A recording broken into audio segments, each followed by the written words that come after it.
اللہ کے نام سے شروع جو نہایت مہربان ہمیشہ رحم فرمانے والا ہے۔ اور حج اور عمرہ کے مناسک اللہ کے لیے مکمل کرو، پھر اگر تم راستے میں روک لیے جاؤ تو جو قربانی بھی میسر آئے کرنے کے لیے بھیج دو، اور اپنے سروں کو اس وقت تک نہ منڈواؤ جب تک قربانی کا جانور اپنے مقام پر نہ پہنچ جائے۔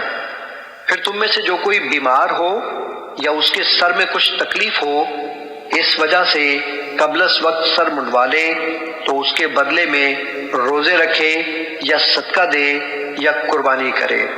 پھر جب تم اطمینان کی حالت میں ہو تو جو کوئی عمرے کو حج کے ساتھ ملانے کا فائدہ اٹھائے تو جو بھی قربانی میسر آئے کر دے۔ پھر جسے یہ بھی میسر نہ ہو وہ 3 دن کے روزے زمانہ حج میں رکھے، اور ساتھ جب تم حج سے واپس لوٹو۔ یہ پورے 10 روزے ہوئے۔ یہ رعایت اس کے لیے ہے جس کے اہل و عیال مسجد حرام کے پاس نہ رہتے ہوں، یعنی جو مکے کا رہنے والا نہ ہو۔ اور اللہ سے ڈرتے رہو اور جان لو کہ اللہ سخت عذاب دینے والا ہے۔ حج کے چند مہینے معین ہیں، یعنی شوال، ذوالقعدہ اور عشرہ ذی الحجہ۔ تو جو شخص ان مہینوں میں نیت کر کے اپنے اوپر حج لازم کر لے تو حج کے دنوں میں نہ عورتوں سے اختلاط کرے اور نہ کوئی اور گناہ، اور نہ ہی کسی سے جھگڑا کرے۔ اور تم جو بھلائی بھی کرو اللہ اسے خوب جانتا ہے، اور آخرت کے سفر کا سامان کر لو، بے شک سب سے بہتر زادِ راہ تقویٰ ہے، اور اے عقل والو میرا تقویٰ اختیار کرو۔ اور تم پر اس بات میں کوئی گناہ نہیں اگر تم زمانہ حج میں تجارت کے ذریعے اپنے رب کا فضل بھی تلاش کرو۔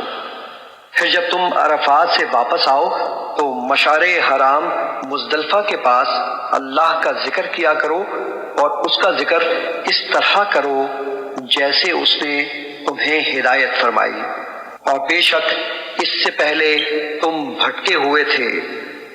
پھر تم وہیں سے جا کر واپس آیا کرو جہاں سے اور لوگ واپس آتے ہیں، اور اللہ سے خوب بخشش طلب کرو، بے شک اللہ نہایت بخشنے والا مہربان ہے۔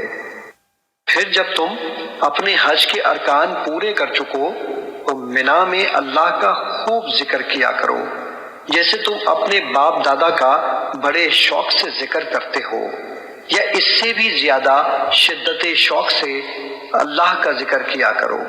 پھر لوگوں میں سے کچھ ایسے بھی ہیں جو کہتے ہیں اے ہمارے رب ہمیں دنیا میں ہی عطا کر دے، اور ایسے شخص کے لیے آخرت میں کوئی حصہ نہیں ہے۔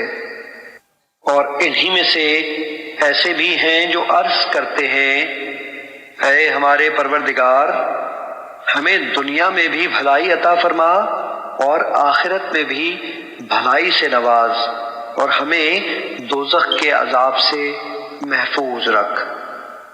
یہی وہ لوگ ہیں جن کے لیے ان کی نیک کمائی میں سے حصہ ہے، اور اللہ جلد حساب کرنے والا ہے۔ اور اللہ کو ان گنتی کے چند دنوں میں خوب یاد کیا کرو۔ پھر جس کسی نے منا سے واپسی میں 2 ہی دنوں میں جلدی کی تو اس پر کوئی گناہ نہیں، اور جس نے اس میں تاخیر کی تو اس پر بھی کوئی گناہ نہیں۔ یہ اس کے لیے ہے جو پرہیزگاری اختیار کرے۔ اور اللہ سے ڈرتے رہو اور جان لو کہ تم سب کو اسی کے پاس جمع کیا جائے گا۔